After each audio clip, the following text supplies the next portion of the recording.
გაგრძელებით და გავიმარჯვებთ აუცილებლად. ქუთაისში ერთიანმა ნაციონალურმა მოძრაობამ დღეს წინასაარჩევნო შეხვედრა ქუთაისის მერიის შენობის წინ გამართა, სადაც შეკრებილ მოსახლეობას მაჟორიტარი დეპუტატობის კანდიდატებმა და პარტიის ლიდერებმა მიმართეს. ნაციონალური მოძრაობის წარმომადგენლებმა შეკრებილ მოსახლეობას წინასაარჩევნო პროგრამა და გამარჯვების შემთხვევაში განსახორციელებელი გეგმები გააცნეს. აგრეთვე ამ მომრჩევლებს მხარდაჭერისკენ და 8 ოქტომბრის არჩევნებში აქტიურობისკენ მოუწოდეს.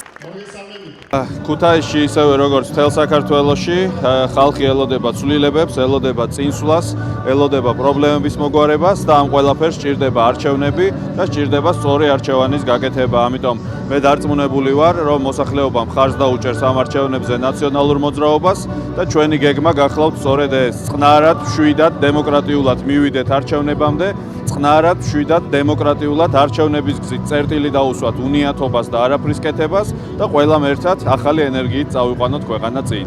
ეს არის ჩვენი შეკრება, ჩვენი აქცია, მშვიდობიანი, ჩვენი მარათონი სრულდება საარჩევნო და ჩვენ ვფიქრობთ, რომ ეს იქნება ძალიან წარმატებული არჩევნები ჩვენთვის, ნაციონალურ მოძრაობისთვის, მისი კანდიდატებისთვის და ჩვენი მთავარი ამოცანა არის ეს ქვეყანა არჩევნების შემდეგ წავიყვანოთ წინ. არ იყოს არანაირი შურისძიება, არ იყოს არანაირი სიძულვილი, დაძაბულობა, ჩვენ გვინდა უკეთესობა, ხალხს უნდა უკეთესად ცხოვრება.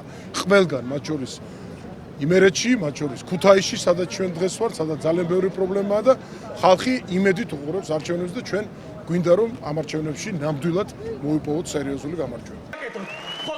ცენტრში შეკრებილ მოსახლეობას ტრიბუნიდან მიმართა ზუგდიდის მუნიციპალიტეტის მაჟორიტარი დეპუტატობის კანდიდატმა სანდრა ელისაბედ რულოვსმაც.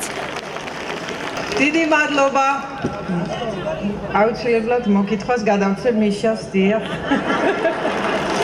დიდი მადლობა ასეთი თბილი და მრავალი შეხვედრისთვის, თბილი შეხვედრისთვის. ჩვენ როგორც ხედავთ, ყოველდღე მეტი და მეტი ხალხი მხარში ვიდგება და ასე ჩუმად აღარ ამბობენ, რომ თქვენთანა ვართ. ეხლა უკვე ხმამაღლა, ჩვენ უკვე გრძნობთ, რომ გამარჯვება ახლოს არის. სულ ერთი კვირა დარჩა და რა პროვოკაციები არ უნდა მოგვიწყონ.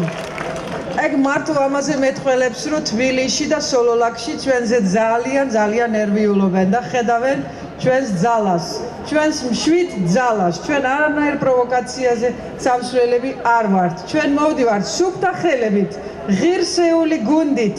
მოვდივართ პარლამენტში, გამგეობებში და ყველგან, სადაც იქნება არჩევნები 8 ოქტომბერს. პარტიის წინასაარჩევნო პროგრამას ადგილობრივი მოსახლეობა დადებითად აფასებს და ნაციონალური მოძრაობის მიმართ მხარდაჭერას გამოხატავს. მოვედი, იმიტომ რომ ნაციონალურ მოძრაობას დაუჭირო მხარი, პარტია რომელმაც ნამდვილად იმედი გვაქვს ყველაფრის, რომ გააკეთებს ამ ქალაქში და არა მარტო ამ ქალაქში, საქართველოში. დღევანდელ შეხვედრას ველოდი ძალიან ემოციურად. სულითა და გულით.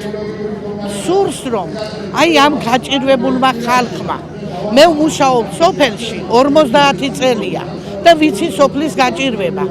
თვეისე გავა პენსიონერი 1 კილო შაქარს ვერ იყიდის. ჭიშკართან რომ მივიდოდი სუფრები იყო გაშლილი და დღეს კაცი ვერ იხედება გარეთ. ასეთი გაჭირვებული 50 წელიწადში არავინ არ მინახია. ისეთ მდგომარეობამდე მივედით რომ ამის გამათხოვდეს მთელი საქართველო. ამას გოგო მთავრობა ქვია? ამას ოცნება კი არა, ტანჯვა წამება უნდა ერქვეს. ეს უნამუსო, უნიათო კი არ არიან. უნამუსოც არიან და საქონლებიც არიან კიდე. ძალიან დიდი იმედები მაქვს, ძალიან დიდი იმედებით ვხედავ მომავალ ხელისუფლებას. ნუ არ ვიცი რა, სიტყვები არ მკმარა, რომ როგორ ვილაპარაკო და როგორ შევაქო ეს მომავალი თავრობა. მე მწამს რომ მიშა გაიმარჯვეს, მიშა კი საქართველო გაიმარჯვეს. თავისუფალ ქვეყანაში ვიგდებით. პარტიის წინასაარჩევნო პროგრამას ადგილობრივი მოსახლეობა დადებითად აფასებს და ნაციონალური მოძრაობის მიმართ მხარდაჭერას გამოხატავს.